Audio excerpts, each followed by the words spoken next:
You're going in a SkyTrain.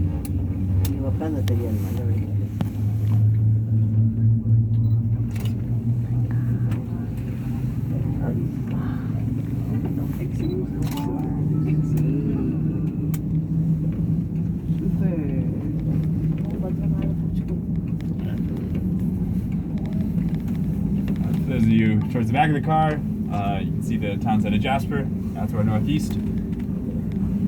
That's the whole town right there. Home to about 5,000 permanent residents, about 1,500 seasonal workers, people like myself, everybody else that works in the tram. We call it the ghost population because it's always people always coming and going. It's everybody the same. And then during our peak tourist season, which is July and August, it's right about now, we can have anywhere from 20 to 30,000 people in Jasper. This weekend upcoming is a holiday weekend, so that number will probably be even bigger. So that should be fun. Jasper is bigger than Banff, right? No, Banff's about twice the size of Jasper. Really? Yeah. It's also way busier. Yeah.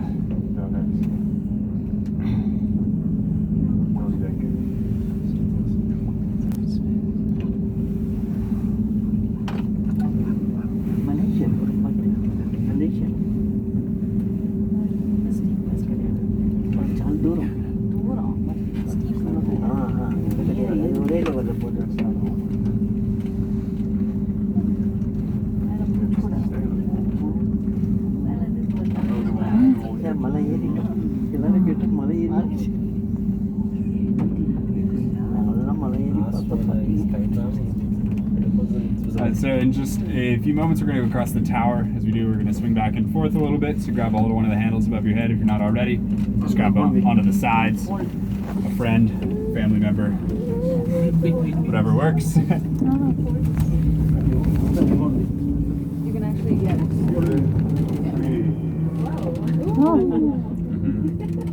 Yeah, just a little excitement for the trip up. That's about it though. In a few moments, if you guys look out to my left out of the car, you'll be able to see car number 2 as it passes by us. We just have the 2 cars on the tram. When we pass that car, it'll be the exact halfway point of the trip up.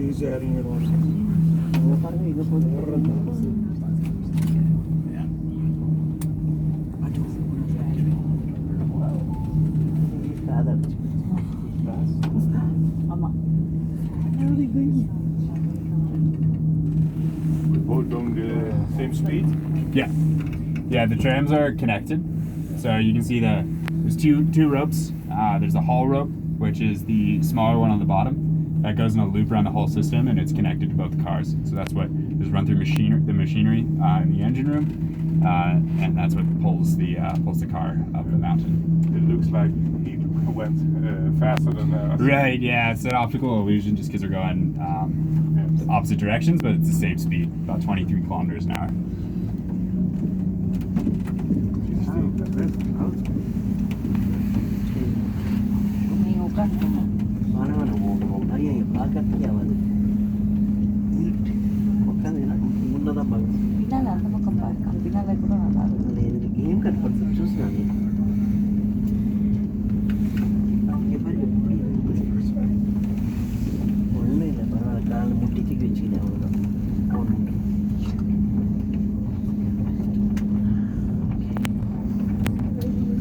So as we're gaining elevation, we're getting up into what's called the subalpine zone. So we got 3 zones in this region. There's the montane, which is the lowest kind of the valley floor where most of the vegetation and wildlife are. And as you get higher up the mountain, you start getting into the subalpine zone where there's a lot less vegetation and very little wildlife that lives in this region. You can see the trees start to thin out quite a bit. Up here, the conditions are, as you can imagine, incredibly harsh in the winter time, so it's really hard for plants to grow. So these trees that are up here, despite their small, scraggly stature, are quite formidable forms of life.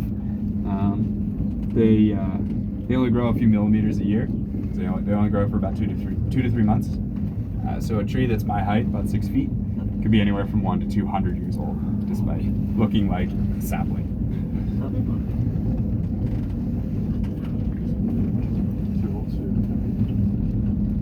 did they end up building this all the way up there? Sorry? How did they build this all the way up there? They got the heavy materials up to the top with a helicopter, and the workers hiked up every day. Oh wow. It's only took them about 6 months to build as well. Yeah, it's amazing what you can do without any labor laws.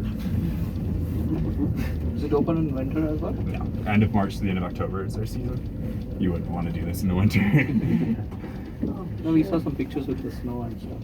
Oh yeah, it snows every month of the year up here. There's shoulder season, like late September into October, and March and April. It's pretty much just winter conditions. We didn't